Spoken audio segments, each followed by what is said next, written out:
যাবেন?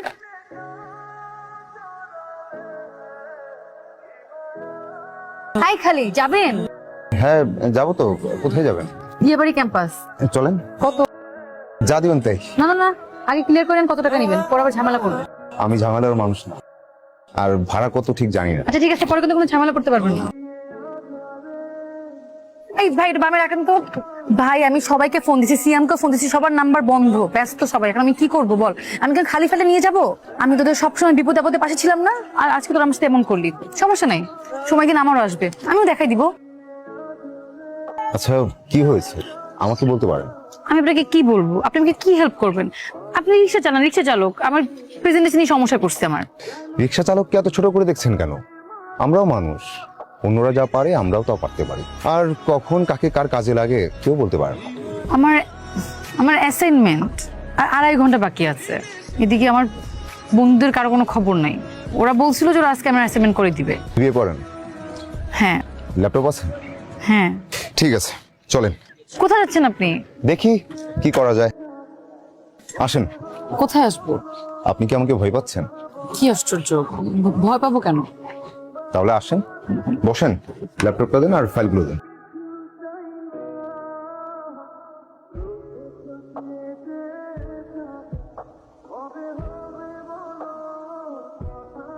আপনি এখানে? ভালোই হলো আপনি এখানে পেয়ে গেলাম। আমি তো ভাবলাম আপনাকে আর খুঁজেই পাওয়া যাবে না থ্যাঙ্কস দেওয়ার জন্য। আপনি জানেন ক্লাসে সবাই অবাক হয়ে গেছে, স্যারও অবাক হয়ে গেছে। এত ভালো প্রেজেন্টেশন করলেন আপনি। আপনি তো একজন সুপারম্যান। আপনাকে আমার রিক্সা চালকও মনে হচ্ছে না। এই যে দেখেন আপনি কত সুন্দর করে কথা গুছিয়ে বলেন, আর এত সুন্দর করে আমার প্রেজেন্টেশনটা করে দিলেন।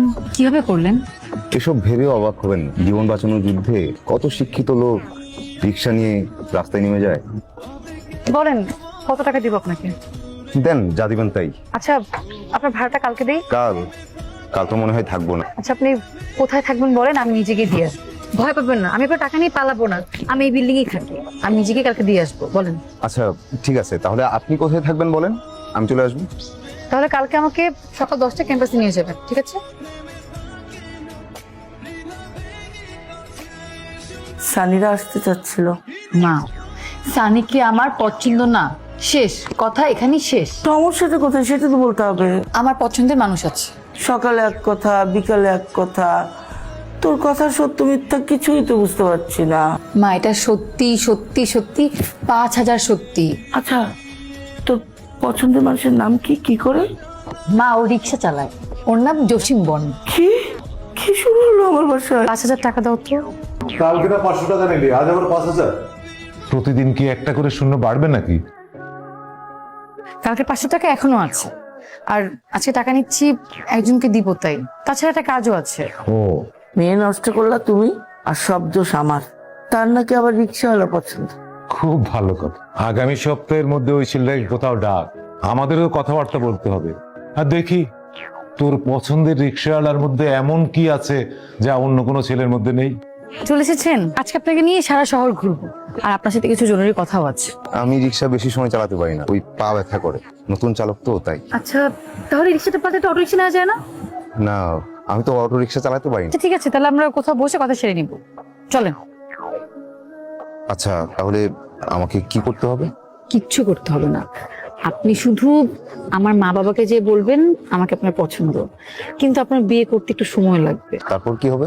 তারপর কি হবে সেটা আমি বুঝবো। তারপর কি সময় শেষ হলে আমাকে বিয়ে করবেন? কি বলেন আপনি এসব? এটা তো নাটক সাজাচ্ছি। আমি আপনাকে ভাড়া করতেছি, আর বলতে পারেন আমি আপনার থেকে হেল্প চাচ্ছি। আপনার বাবা মায়ের তো আমাকে পছন্দ নাও হতে পারে। আমি তো সেটাই চাচ্ছি, আপনাকে তাদের এমনিতেও পছন্দ হবে না। তারপর আমি কয়েকদিন আপসেট থাকবো, তারা আমাকে দেখে তারাও আপসেট থাকবে। এরপরে আমি বাবাকে বলবো আপনি আমাকে ধোকা দিয়েছেন, ছেলে জাতটাই খারাপ, পুরুষ মানুষ আমার চোখের বিষ। এভাবে কয়েকদিন নাটকের পর নাটক চলতে থাকবে, নাটকের পর নাটক চলতে থাকবে। বুদ্ধিটা কেমন? জঘন্য বুদ্ধিটা, তুই তো ভয়াবহ মেয়ে। মেয়েরা ভয়াবহই হয়। শালা কপাল রে মামার, তো এটা রিক্সাওয়ালা তুই মায়া পড়ে ফেলবি, আর আমি সারাটা জীবন এটা কোল বালিশও পড়াইতে পারলাম না। পটাপটির কিছু না, মেয়েটা একটা বিপদে পড়েছে। ব্যাপারটা সত্যি হলে ভালোই হতো। মেয়েটি দেখতে কেমন? মেয়েটা দেখতে নক্ষত্রের মতো। মেয়েটার চোখের দিকে তাকালে মনে হয় এই অন্ধকার শহরের একমাত্র নক্ষত্র সে, হীরার নক্ষত্র। একবার তাকালে মনে হয় 1000 বছর তাকিয়ে থাকে। না না না, তুই কিন্তু কাজটা একদমই ঠিক করছিস না। কোথাকার কোন রিক্সাওয়ালা, চিনিস না জানিস না, তুই তোর বাবা মায়ের সামনে নিয়ে বসাবি? আরে এটা কি সত্যি সত্যি নাকি? এটা মিথ্যা মিথ্যা। আর তুই রিক্সাওয়ালা বলছিস কেন? কি আশ্চর্য, রিক্সাওয়ালাকে রিক্সাওয়ালা বলবো না? না বলবি না, শিক্ষিত ছেলে, কোনো সমস্যায় পড়ে রিক্সা চালাচ্ছে। আর শোন, ওকে যদি ধুয়ে মুছে একটা জায়গায় দাঁড়া করানো হয় না, তোর বয়ফ্রেন্ড পিয়াসের থেকে ওকে 1000 গুণে হ্যান্ডসাম লাগবে। মানে কিসের সাথে কি মিলাচ্ছিস? ঠিকই আছে, বিপদের সময় তোমরা কেউ ছিল না, ওই রিক্সাওয়ালা আমাকে হেল্প করছে আর এখনো করতেছে। তোদের সবার থেকে আমার ওই রিক্সাওয়ালাই ভালো। এভাবে কেউ কারোর সাথে কথা বলে? যখন একটা বান্ধবী আমার। বন্ধুরা তো কত কথাই বলে। না, এভাবে বললে হবে না। এরপর যদি আমার সাথে এভাবে কথা বলো না, একদম ঘুষি মেরে নাকটা ফাটিয়ে দিব। আচ্ছা, আপনি শান্ত হন। ঠিক আছে, শান্ত হলাম। শুনুন, এখানে কিছু টাকা আছে, এটা রাখুন, কালকে শপিং করে ফেলবেন। আর এইসব চুল দাড়িটা একটু সাইজ করবেন, যাতে দেখতে একদম হিরোর মতো লাগে। ঠিক আছে, কিন্তু টাকা লাগবে না। ধরুন না, নতুন জামা প্যান্ট জুতা। নতুন শার্ট, নতুন প্যান্ট, নতুন জুতা সবই আমার আছে। আপনি এত টেনশন করছেন কেন? না না, তারপর রাখেন, পরে আপনি কি নাকি পরে চলে আসেন, পরে আমার মান সম্মানে লটস্পাই হয়ে যাবে। আপনি চাইলেও আমি আপনার মান সম্মান লটস্পাই হতে দিব না। আমি যাকে হেল্প করি মন থেকে করি। তাহলে কি আপনাকে বিশ্বাস করতে পারি? হ্যাঁ, কাল থেকে আপনি আমাকে সারা জীবনের জন্য বিশ্বাস করতে পারেন। কাল থেকে মানে? কাল থেকে মানে মানে কাল আমি আপনার কাজটা ঠিকঠাক করে দিব। আর শোনেন, যখন আমি বড়লোক হব তখন আপনার সাথে গিয়ে আপনার বান্ধবীর বয়ফ্রেন্ডকে আমি দেখে আসবো। আচ্ছা, আপনি বড়লোক কিভাবে হবেন? সেটা তো জানি না। আচ্ছা চলেন, সন্দেহ হয়ে যাচ্ছে, উঠি। এসব কি হচ্ছে বাসায়? আবার কি হলো? ছেলেটা কি সত্যি সত্যি রিক্সাওয়ালা? সেটা আমি কি করে জানবো? একটা রাতে যে ব্যাপার, শান্ত হও, কাল আমরা বসলেই তো সবকিছু জানবো। আর কতক্ষণ বসে থাকবো?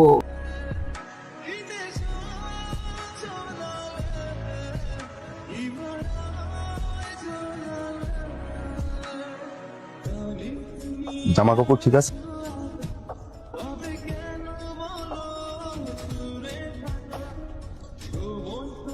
স্যার, এটা আমার বায়োডাটা।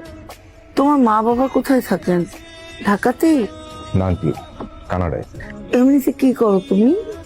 পড়ালেখা শেষ হলো, আর দেশে বাবার ব্যবসাটা আমি আর দুলাভাই দেখি। তোমাদের ঢাকাতে বাড়ি আছে?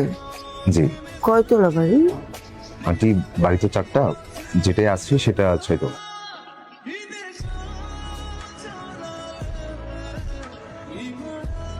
এমন চুপ হয়ে গেলেন কেন? আমি কিন্তু পাত্র হিসাবে অতটাও মন্দ না। আপনি আমার সামনে থেকে ভাগেন, যান। আমি বন্ধুদের সাথে বাজি ধরে রিক্সা চালক সেজেছিলাম, কিন্তু প্রথম যেদিন আপনাকে দেখলাম তখন মনে হলো আমি বছরের পর বছর এই মানুষটার জন্য অপেক্ষায় ছিলাম। আমি কথা দিচ্ছি, আমি সব সময় তোমার পাশে থাকবো। বৃদ্ধ হয়ে গেলেও আমি তোমার হাত ধরে রাস্তা পার করে দেবো। আমি নিজে না খেয়েও আমি তোমাকে খাওয়াবো। আমি কথা দিচ্ছি, আমি আজ ভালোবাসবো, কাল ভালোবাসবো, পরশু ভালোবাসবো, সব সময়।